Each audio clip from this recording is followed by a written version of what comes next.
महाराष्ट्र प्रदूषण नियंत्रण मंडळाचे अध्यक्ष सिद्धेश कदम यांनी गुरुवारी नागपुरात पोहोचून पर्यावरण आणि प्रदूषणाबाबत मनपात बैठक घेतली। बैठकीनंतर त्यांनी मनपाला अनेक मुद्द्यांवर आवश्यक सूचना दिल्या।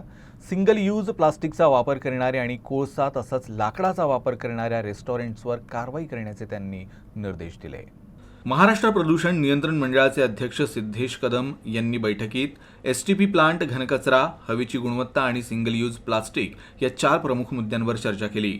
सिंगल यूज प्लास्टिक वापरणाऱ्या नागरिकांवर नियमानुसार कारवाई करण्याची तरतूद आहे, मात्र दंडाची रक्कम जास्त असल्याने सामान्य नागरिक आणि ग्राहकांवर क्वचितच कारवाई केली जाते। मात्र दंडाची रक्कम पालिकेनेच ठरवावी असंही त्यांनी म्हटलं आहे।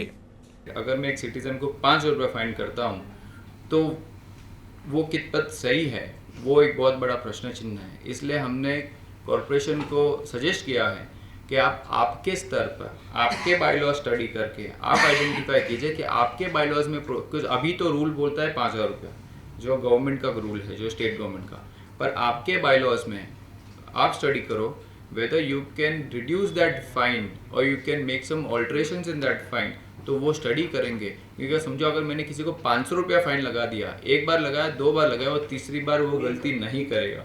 सो दैट इज़ वाई हम कॉरपोरेशन ने हमने उनको रिकमेंड किया है कि आप आपके लेवल पे स्टडी कीजिए। एंड इनफैक्ट हम स्टेट लेवल पे भी वो स्टडी कर रहे हैं, बिकॉज फाइन में मॉडिफिकेशंस करने की ज़रूरत है क्या।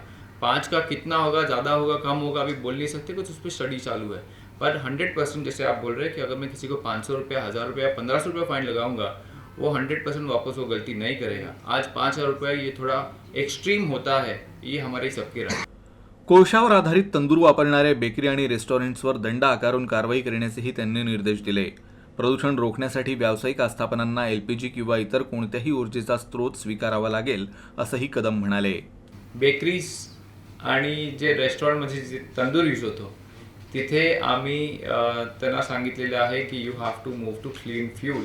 दॅट इज तुम्ही गॅस बेस करा, तुम्ही एलपीजी बेस करा, you have to move to clean fuel असं त्यांना एक आम्ही डायरेक्शन दिलेलं आहे। काही काही आता तुम्ही बघितले तंदूरमध्ये कुठला कोल यूज होतो, तो काय यूज होतो, फ्यूल कधी कधी हे लाकूड पण असतं। दिस इज व्हेरी हजार्डस।